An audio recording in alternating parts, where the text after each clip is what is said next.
Tak terasa kita akan segera memasuki bulan puasa. Ada banyak makanan dan minuman yang identik dengan bulan puasa. Salah satunya adalah sirup. Minum sirup saat berbuka puasa terasa nikmat, memberikan kesegaran dan menghilangkan dahaga yang sebelumnya ada.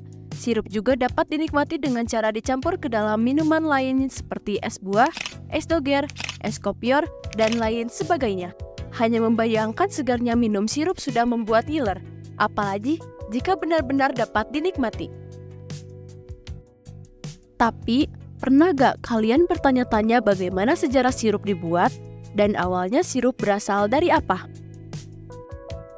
Disebutkan bahwa pada sekitar tahun 1800 atau abad ke-19, seorang kepala suku dari Amerika tidak sengaja melemparkan kapaknya ke arah pohon maple, yang menyebabkan pohon itu mengeluarkan getah.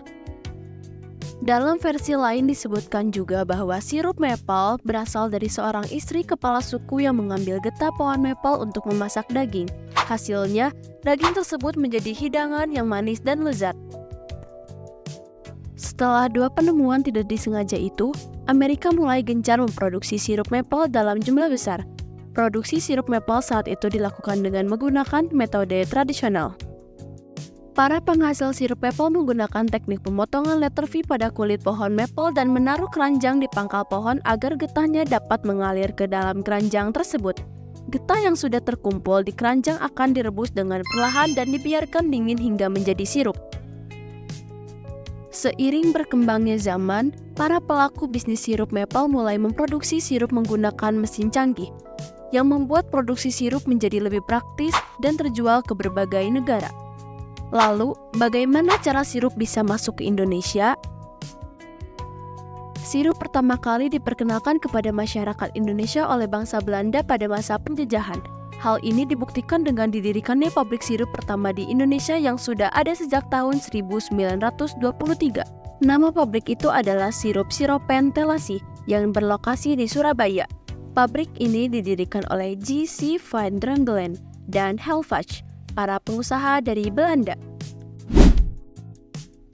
Apakah kalian tahu bagaimana proses pembuatan sirup secara modern? Kita bisa saja membuat sirup sendiri di rumah hanya dengan menggunakan gula dan air yang dipanaskan. Bisa juga menambahkan warna atau perasa sesuai selera masing-masing. Proses pembuatan sirup secara modern bisa dibilang cukup sulit. Untuk menghasilkan sirup seperti yang dijual di pasaran, diperlukan alat teknologi yang canggih, bahan berkualitas, serta ketelitian yang tinggi. Nah, karena sekarang kita sudah mengetahui sejarah dan proses pembuatan sirup, kira-kira kalian tahu gak nih ada beberapa banyak varian rasa pada sirup untuk saat ini? Saat ini, ada beberapa brand sirup yang sangat terkenal dan banyak diminati oleh masyarakat Indonesia.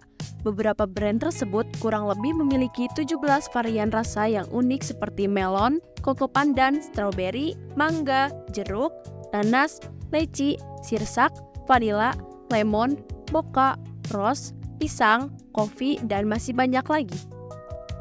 Selain unik, tentu saja semua rasa dari sirup itu sangat enak, sehingga memiliki banyak peminat. Selain itu, harga sirup juga bisa dibilang lumayan terjangkau. Walaupun harga sirup lumayan terjangkau dan mudah ditemukan, rasa-rasanya sirup paling banyak dibeli dan konsumsi hanya ketika bulan puasa saja. Bagaimana denganmu? Apakah kamu sehari-hari tetap minum sirup? Atau ketika bulan puasa saja?